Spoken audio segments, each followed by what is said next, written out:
সবাই রাফ খাতা নিয়ে রেডি আছো তো? হ্যাঁ, ঠিক শুনেছো, রাফ খাতা। দেখো, আমরা এতদিন জানতাম যে অঙ্ক সাবজেক্টে কোনো অ্যান্সার আনতে গেলে রাফ খাতার সাহায্য নিয়ে আমাদের কাজ করতে হয়, কিন্তু আমরা আজকে শিখব ইংলিশ গ্রামারের ক্ষেত্রে রাফ খাতা ইউজ করতে হয়। আমাদের রাফ করে সিদ্ধান্ত এলে সেখানে উত্তর ভুল যাওয়ার সম্ভাবনা অনেকটাই কম থাকে। তো welcome to my channel e learning with Arnab sir. আমি এই চ্যানেলে প্রতিনিয়ত ইংলিশ গ্রামারের ওয়ান শট ভিডিও পোস্ট করে থাকি। যারা সেগুলো দেখোনি অবশ্যই ভিডিওগুলো একবার দেখে নেবে। ইংলিশ গ্রামার একদম সহজভাবে সহজ জিনিস তোমাদের সামনে উপস্থাপন করার আমি চেষ্টা করি। তো যদি আমার এই চ্যানেল তোমাদের ভালো লাগে অবশ্যই চ্যানেলটিকে সাবস্ক্রাইব করে আমাদের পাশে থাকবে। তো আজকে আমরা শিখবো ইংলিশে রাফ করতে হয় কোন ক্ষেত্রে। ইন্টারগেটিভ ভয়েস, অর্থাৎ ভয়েস চেঞ্জের যে তিনটে পার্ট রয়েছে, অ্যাসার্টিভ ভয়েস, ইম্পারেটিভ ভয়েস এবং ইন্টারগেটিভ ভয়েস। আমি অলরেডি ভয়েস চেঞ্জের দুটো ভিডিও আপলোড করেছি, অ্যাসার্টিভ এবং ইম্পারেটিভ ভয়েসের নিয়ম উইথ এক্সাম্পল। যারা দেখোনি অবশ্যই ভিডিওটা একবার দেখে নেবে। আজকে এসো ইন্টারগেটিভ ভয়েস, যেটা খুবই একটা ইন্টারেস্টিং পার্ট ইংলিশ গ্রামারের ক্ষেত্রে। কাজেই তোমরা ভিডিওটা প্রথম থেকে শেষ অবধি দেখো, ভিডিও কোথাও স্কিপ করবে না। ইন্টারগেটিভ ভয়েস অর্থাৎ ইন্টারগেটিভ সেন্টেন্সে আমরা ভয়েস চেঞ্জ কিভাবে করতে পারি। দেখো, আমাদের প্রথম জানতে হবে কোনো কোশ্চেন মার্ক থাকে, অর্থাৎ যে সেন্টেন্সের দ্বারা কিছু প্রশ্ন করা হয় তাকে বলা হয় ইন্টারগেটিভ সেন্টেন্স বা প্রশ্নবোধক বাক্য। এখন দেখো, সেক্ষেত্রে আমাদের ইন্টারগেটিভ সেন্টেন্স স্ট্রাকচারটা কি হয়। প্রথমে থাকে হেল্পিং ভার্ব বা বি ভার্ব, তারপর থাকে সাবজেক্ট, তারপর থাকে মেন ভার্ব, তারপর থাকে অবজেক্ট এবং ডগা থাকে কোশ্চেন মার্ক, তাকে বলা হয় ইন্টারগেটিভ সেন্টেন্স। দেখো, ইন্টারগেটিভ সেন্টেন্সকে কিন্তু তিনটে ভাগে ভাগ করা যায়। একটা হয় WH ওয়ার্ড দিয়ে, আর একটা কি হয় কোনো হেল্পিং ভার্ব বা কোনো বি ভার্ব দিয়ে বা অক্সিলারি ভার্ব দিয়ে, এবং কিছু ইন্টারগেটিভ বাক্য হয় সেটা হচ্ছে কি অক্সিলারি ভার্ব দিয়ে। এই তিন ধরনের কিন্তু আমি তোমাদের উদাহরণ আজকে দেব এবং তোমাদের ব্যাখ্যাটা তোমাদের আলোচনা করব। প্রথম বলে রাখি, ইন্টারগেটিভ ভয়েস চেঞ্জ করতে গেলে আমাদের কি কি রুলস মানতে হয়।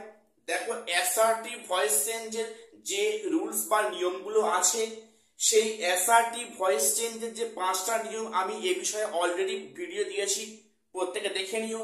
সেই অ্যাসার্টিভ ভয়েস চেঞ্জের 5টা নিয়মই কিন্তু আমরা এখানে কাজে লাগাবো ইন্টারগেটিভ ভয়েসের ক্ষেত্রে। তাহলে পার্থক্যটা কোথায় আছে? দেখো, অ্যাসার্টিভ ভয়েসের যে 5টা নিয়ম, সে 5টা নিয়ম এখানেও আছে, কিন্তু এখানে করা একটু প্রক্রিয়াটা সম্পূর্ণ আলাদা। তো দেখো, আমি তোমাদের প্রথমে বি ভার্ব কিংবা হেল্পিং ভার্ব দিয়ে আমি তোমাদের শেখাবো।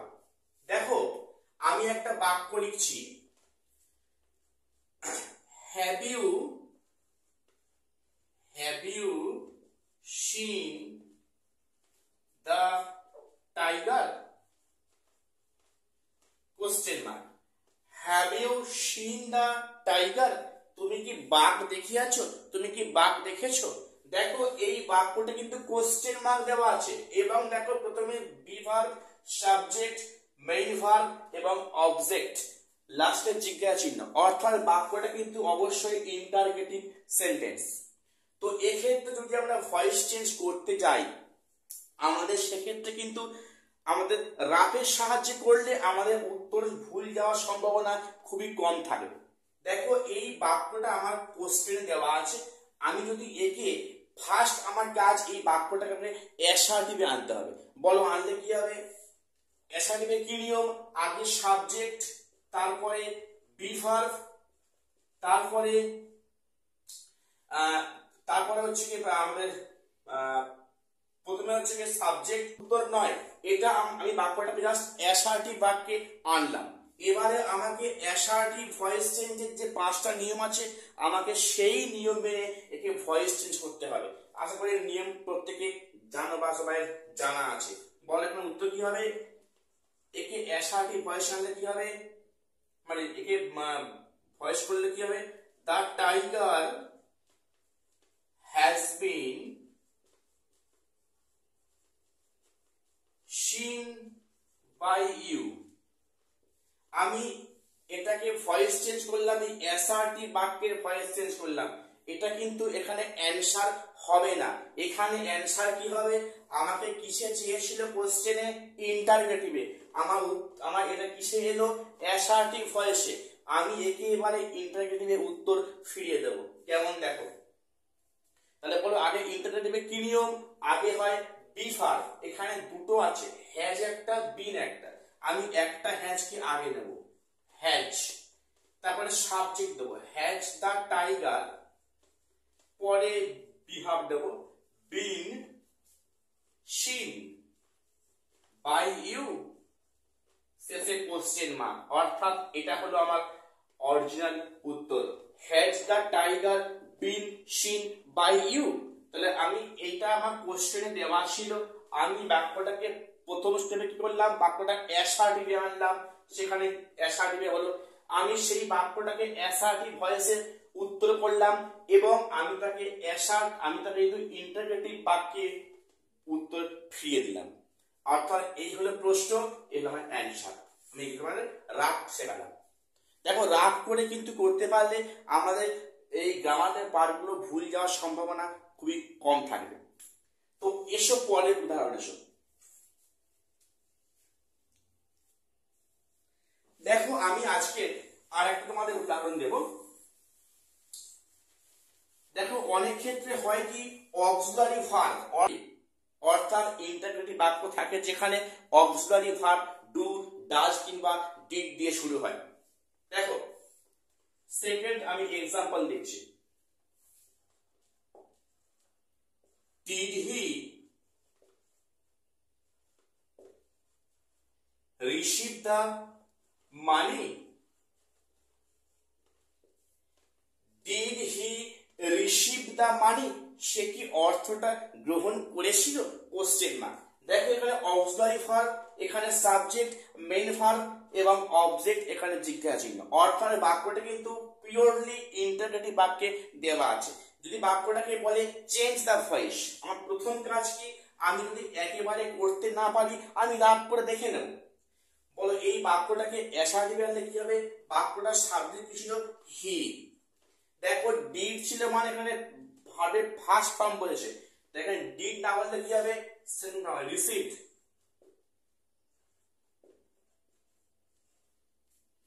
হি রিসিভড দ্য মানি।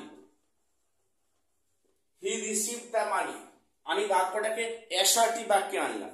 এবারে এই বাক্যটাকে আমাকে অ্যাসার্টিভ ভয়েস চেঞ্জের নিয়মে ভয়েস চেঞ্জ করো। কি হবে? দ্য মানি, নিয়ম কি ছিল? এখানে বিভাগ বসবে, এটা আছে প্রেজেন্ট পাস্ট ইনডেফিনাইটে, টেন্স 5-এ, আমরা 6-এ যাব পাস্ট কন্টিনিউয়াসে, সেখানে was. The money was received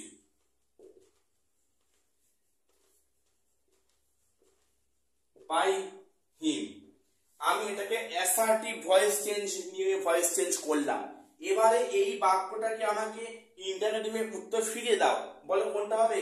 আগে হবে বি ভার্ব অর্থাৎ was the money received by him question mark. অর্থাৎ এই বাক্যটা হলো আমার final answer, was the money received by হিম।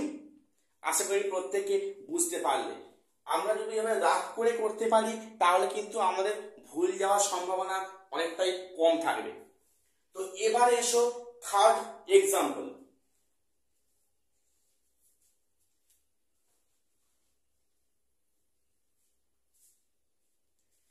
দেখো, থার্ড এক্সাম্পল আমরা কি লিখবো?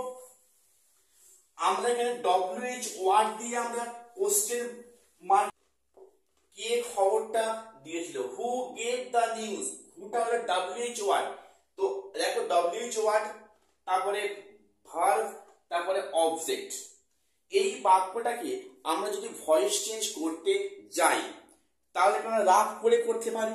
দেখো হু গেভ দ্য নিউজ, এক্ষেত্রে কোনো সাবজেক্ট কিন্তু দেওয়া নেই, এখানে সাবজেক্টটা হলো হু, কে খবর দিয়েছে।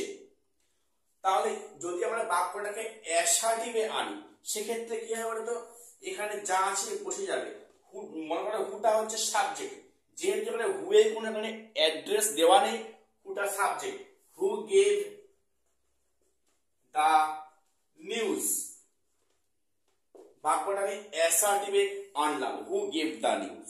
যদি আমরা এই বাক্যটাকে ভয়েস চেঞ্জ করি তাহলে কি দাঁড়াবে, দেখো যদি কোনো সেন্টেন্সে হু থাকে সেখানে কিন্তু সবসময় প্যাসিভ ভয়েস শুরু হয় কি দিয়ে, বাই হুম দিয়ে। প্রত্যেক খেয়াল রেখো, আবার শুনে নাও, যখন কোনো অ্যাক্টিভ ভয়েসের মধ্যে হু থাকবে সেখানে কিন্তু প্যাসিভ ভয়েস শুরু হবে বাই হুম দিয়ে।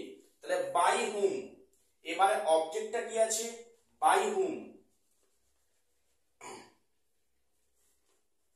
The news. এবার দেখো গেভটা ছিল কিসে, ফার্স্ট ইনডেফিনিট টেন্স 5-এ, ওখানে এখানে কোনে যাব, টেন্স 6-এ যাব, যেখানে ওয়াজ কিংবা ওয়্যার আছে। By whom the news, the news কিন্তু always singular number, was given, full stop, by whom the news was given. এই বাক্যটা হলো অ্যাসার্টিভ ভয়েস। এবারে ফাইনাল অ্যানসারে এসো, দেখো বললাম যে সবসময় প্যাসিভ ভয়েস শুরু হবে বাই হুম দিয়ে, কেন, যেহেতু কোশ্চেনের মধ্যে হু দেওয়া আছে, বাই হুম। এরপরে কাজ কি, ইন্টারনেটের কি নিয়ম, বিভাগটা আগে আসবে, by whom was the news given, question mark, by whom was the news given. অর্থাৎ এটা হলো প্রশ্ন, এটা হলো ফাইনাল অ্যানসার। আমি সুবিধার জন্য দুটো স্টেপে রাফ করে দিলাম। দেখো এই হলো আমাদের ইংলিশে রাফ করার কৌশল। যদি আমরা শেখার সময় রাফ করে শিখি তাহলে কিন্তু আমরা শেখাটা ভালো হবে এবং শেখাটা কিন্তু ভুল যাবে না, ঠিক আছে। তো আমি এরকম অনেক ইংলিশ গ্রামারের ভিডিও অলরেডি পোস্ট করেছি, যারা দেখোনি তারা অবশ্যই দেখে নেবে। আজ এখানে শেষ করলাম, আর অবশ্যই প্রত্যেকের চ্যানেলটা সাবস্ক্রাইব করে আমাদের পাশে থাকবে। আজ এখানে শেষ করলাম, দেখা হচ্ছে পরে কোনো আপডেট নিয়ে।